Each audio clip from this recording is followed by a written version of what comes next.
شاید ہم جیسے گناہگار چانسز تو ہیں. ایک کافر جو بغیر حساب کے سیدھے جہنم میں جائے اور دوسرے میرے آقا کی امت کے اولیاء جو بغیر حساب و کتاب کے سیدھے جنت میں جائے. باقیوں کے اعمال تلیں گے اور ایک لمحے کے لیے سوچیں کہ اگر قیامت والے دن ہمارے اعمال تلنے پہ آ جائیں تو کوئی ہے جو کہہ سکے کہ اپنے اعمال پر میری نجات ہو جائے. ذرا ایک لمحے کے لیے آنکھیں بند کر کے اپنے گریبانوں میں جھانکیں نا اور پچھلی زندگی کی ویڈیو فلم ذرا اپنے ذہنوں میں گھمائیں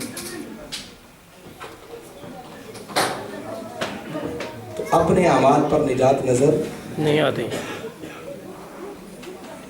تو بجائے اس کے کہ اعمال تلنے کے چکر میں پڑیں تو کوشش کرنی چاہیے نا وہ جو 70,000 ہوں گے جن کو 70,000 ساتھ لے جانے کی اجازت ہوگی کہیں ان میں ہمارا بھی شمار ہوگا.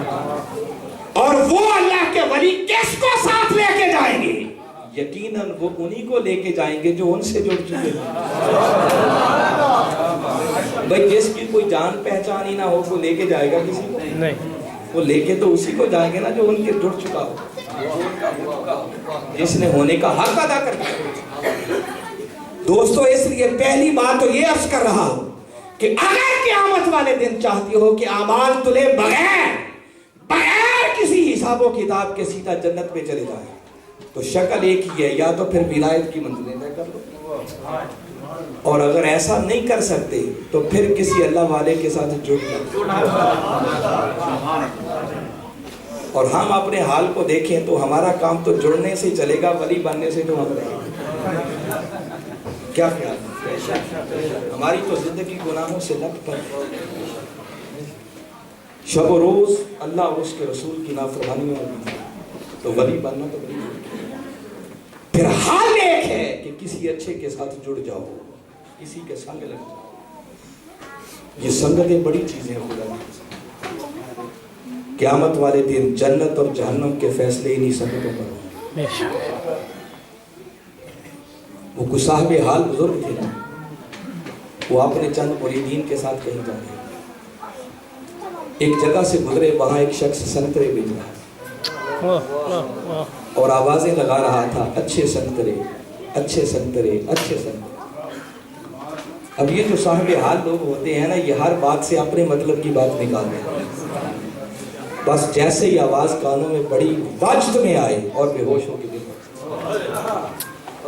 کہ اتنی پیاری بات اور پتے کی بات یہ بتا گیا. ساتھیوں نے اٹھایا تھوڑی دیر کے بعد ہوش آئی. انہوں نے پوچھا کہ حضرت وہ تو سنترے بیچ رہا تھا آپ کو کیا ہوا؟ فرمانے لگے اپنے من کے کانوں سے سنو وہ سنترے نہیں بیچ رہا وہ سنگ بیچ رہا. کیا بیچ رہا ہے؟ فرمایا وہ یہ نہیں کہہ رہا اچھے سنترے بلکہ وہ دہائی یہ دے رہا ہے کہ اچھے سنگ ترے کہ جن کو اچھا سنگ مل گیا کوئی اللہ والا مل گیا وہ اس دنیا میں بھی تر گیا. تکبیر اللہ اکبر یا رسول اللہ ماشاء اللہ کیا بات. خدا کی قسم کوئی اچھا مل جائے تو وہ ایک لمحے میں منزلیں طے کروا دینا. اور کوئی دور بھی ایسے لوگوں سے خالی نہیں ہوا. بس کوئی مل جائے اور پھر اس کے کوئی لڑ لگ جائے. میں ایک ہی ایمان افروز بات بتاتا ہوں.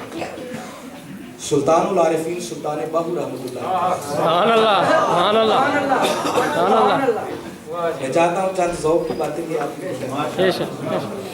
جھنگ کی سرزمین کے رہنے والے تحصیل احمد پور سیال اور گڑھ مہاراجہ جہاں آج آپ آرام کر رہے ہیں ان کی بات ہے اور ان کے زمانے کی بات ہے.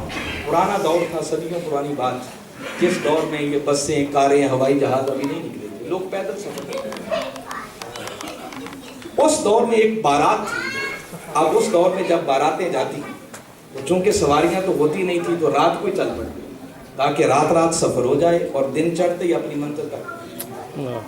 ایک بارات تھی اور اس بارات نے جانا تھا احمد پور سیال، اس علاقے کا شہر ہے، وہ آج جھنگ کی تحصیل ہے۔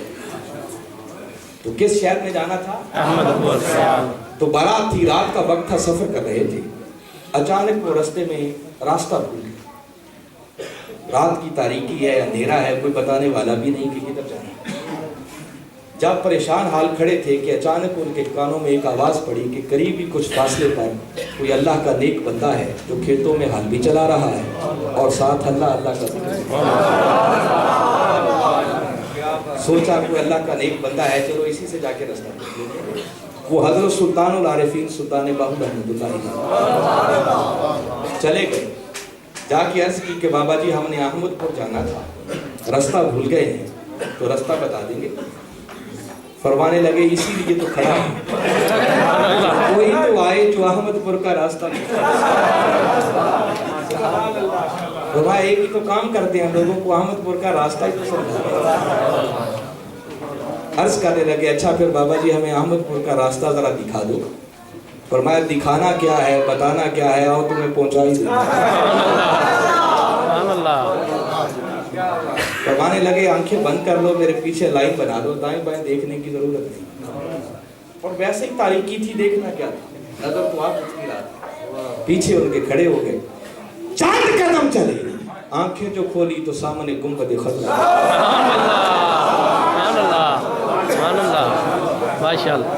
گنبد خضرا کو دیکھ کے تنگ رہ گئے، عرض کرنے لگے بابا جی کہاں لے آئے؟ ہم نے تو احمد پور سیال جانا ہے۔ فرمانے لگے میں تو اسی احمد پور کو جانتا ہوں۔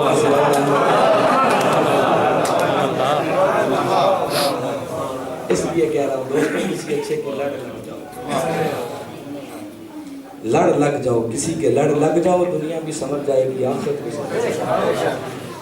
کوئی کہے اچھا وہ تو تھے، تو کوئی آج کے دور میں بھی ہے، بھائی ہزاروں ہوں گے۔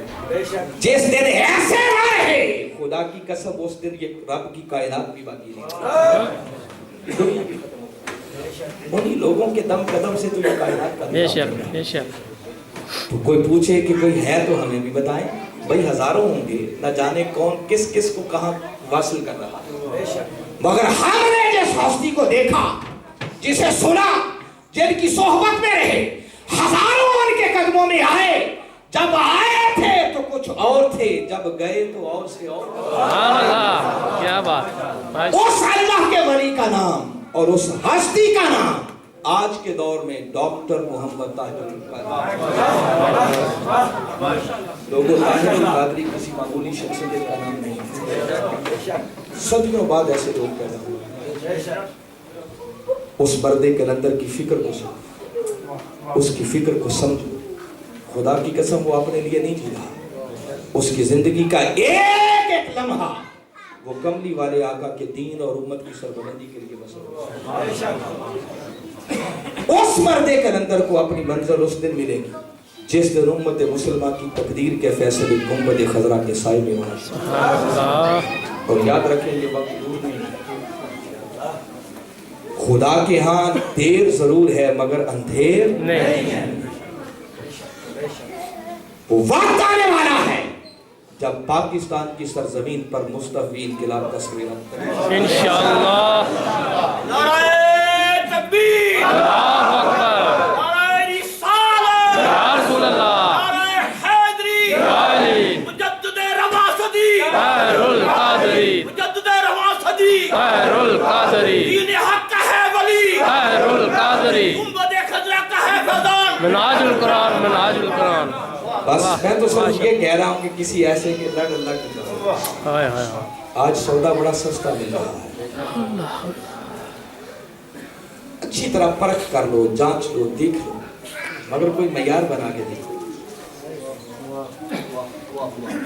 اب میں بہت ساری باتیں نہیں کہنا چاہ رہا، تفصیلات میں انشاءاللہ پھر کسی وقت بات کریں گے۔ آج ہر جماعت، ہر سوسائٹی اور ہمارے بہت معزز مہمان آئے بیٹھے، اور ہمارے لیے وہ ہمارے سروں کے تاج ہیں، ہمارے مہمان ہیں، ہماری عزت کی جگہ ہے۔